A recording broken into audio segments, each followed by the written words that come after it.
espero, ¿no? Que ya que se hay que apagar el micrófono que no se use para que no genere. para que no puede genere agarrar de la puntita. ¿De dónde? No tapar el micrófono, que es un... Sí, pero tanto que estamos hablando de los sodalites. Ya no. Estilo Figari. Estilo Figari. Ya. Este es un micrófono Sodalis. Sí, bueno, le iba a preguntar a él si los miembros, los afectados, los 6 miembros sodalites habían denunciado al Poder Judicial. Porque hasta donde tengo entendido solamente habían denunciado al Tribunal Eclesiástico y bueno, pues el Tribunal Eclesiástico, uno no puede ser juez y parte, ¿no? en este asunto, ¿no? Entonces ya parece que ellos han hecho su labor y bueno, se van a desligar del tema pronto. Entonces ya quedaría de repente en papel de otras asociaciones intentar de que buscar a estos miembros para que denuncien al Poder Judicial, ¿no? Han prescrito. Prescriben en 8 años. O sea que no se puede hacer la denuncia. Claro, él estaba justamente mencionando, ¿no? De que Figari tendría que renunciar a su derecho. Renunciar a su derecho a la prescripción. Sí, pero es todo lo que es, lo que puedes demandar a alguien, bueno, no soy abogado, pero alguien acá lo puede corroborar, pero creo que 8 años, ¿no? Y por eso justamente mencionaba, la gente que denuncia, tiene 75 años, estas cosas pasaron cuando tenían 8 o 12 o 15, ¿no? Entonces evidentemente no pueden recurrir al Poder Judicial. Y en muchos casos, el mismo Pedro lo que me contaba es de que mucha gente ni siquiera quiere ir al Poder Judicial. Lo que quiere es básicamente de que su institución en la cual entregaron su fe le pida perdón, ¿no? O asuma su responsabilidad, pero no llevarlo necesariamente al Poder Judicial. Ya, bueno. De acuerdo, por eso se plantea la imprescriptibilidad del delito de abuso menor. Ya. Perdón, tu micrófono está apagado y no está prendido, es al revés. No lo pagué. Es que está prendido, pero no ¿Está prendido? No, está prendido. Yo creo que ya se malogró simplemente la cara. Sí, ¿Ya? a ver. Ya, el problema es Eso, la Alicia está hackeando. imprescriptibilidad del delito de este abuso menor. Es lo que se tiene que plantear en el Congreso. Pero vamos a ver si es que en el próximo Congreso hay algún congresista valiente que se atreva. No que sea tan valiente, ¿no? Simplemente un congresista que lo presente. Intelectualmente honrado. Sí, La segunda persona que tenía que... En la primera parte de los asistentes estuvo la psicóloga Patricia Espinosa, que tiene un programa en la radio esta en Capital, me parece, ¿no? Y justo estaba conversando con ella a raíz de una de las últimas cosas que dijo Pedro acá, ¿no? Que el celibato tiene que terminar. Entonces, y estoy conversando con Patricia y ella está de acuerdo, ¿no? Ella que es psicóloga más calificada que yo para opinar sobre eso. Y yo le decía, esa es una ilusión.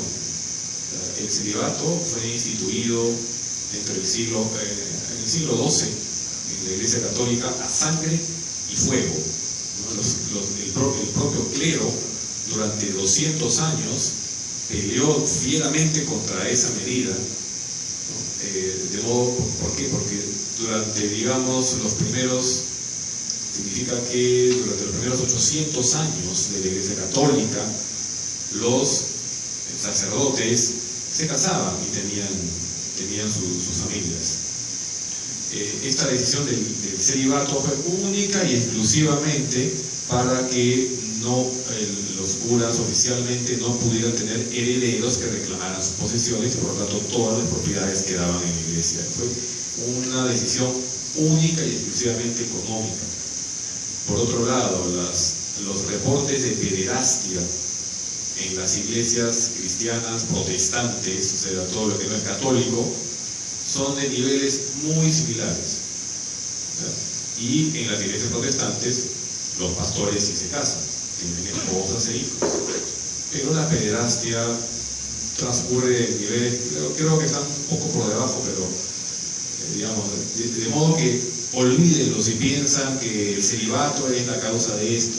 eso sería si uno entendiera la pederastia, sobre todo la pederastia clerical, la pederastia católica, que data del siglo IV, si se entendiera eso como una actividad sexual, como una parte digamos, de una desviación de la búsqueda del placer. Y no tiene absolutamente nada que ver con eso. Hay que entender claramente que la pederastia clerical es básicamente una manifestación de poder. Solamente es eso, es poder político.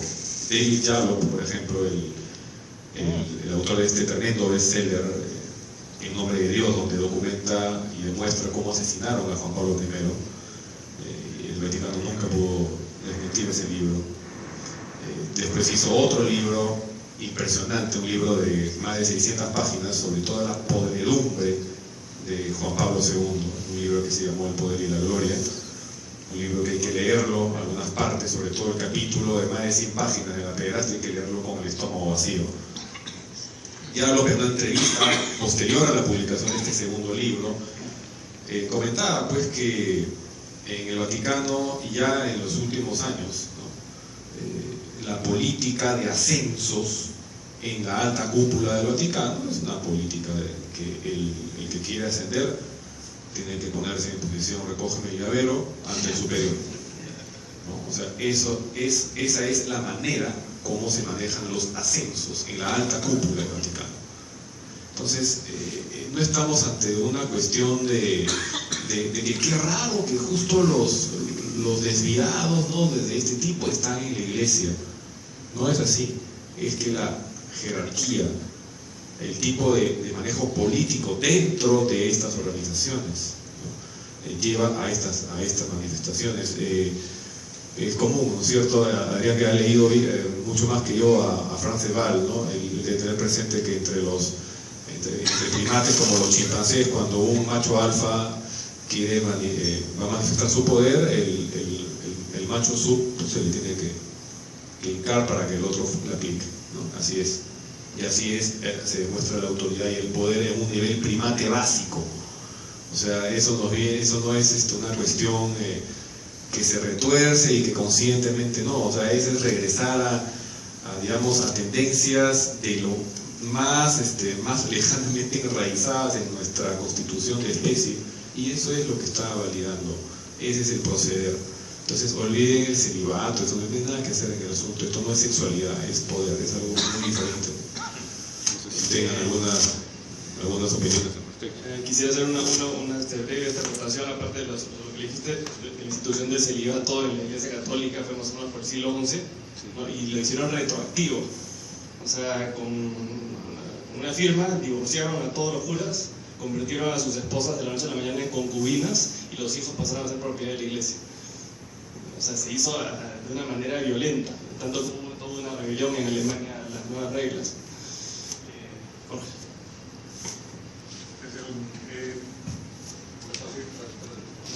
¿Qué opinión está mejor?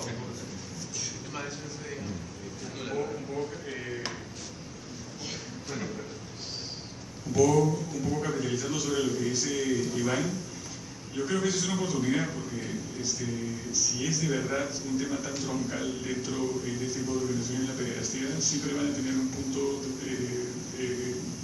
permanentemente vulnerable, ¿no? Pedro dice que no se va a dedicar a hacer esto más tiempo. Él dice que, yo pienso que tiene razón, que el cambio tiene que venir de la sociedad civil, no de los políticos. Y entonces él está esperando que el libro de alguna manera desencadene respuestas de otras personas que han sufrido, digamos, abusos y los saquen a la luz. Entonces yo me pregunto, como sociedad secular, humanista, si es posible tener algún rol para catalizar este tipo de cosas, o a hacer que se construya sobre lo que ya inició Pedro y de alguna manera seguir sacando a la luz ese tipo de cosas, no solamente como decíamos sodálites, sino cualquier otro tipo de secta religiosa, y exponerlo, ¿no? Porque mientras más se expongan, más se evalúa el sistema que tienen. No sé si se les ocurre manera de ayudar a la gente a sacar a la luz este tipo de cosas, ¿no?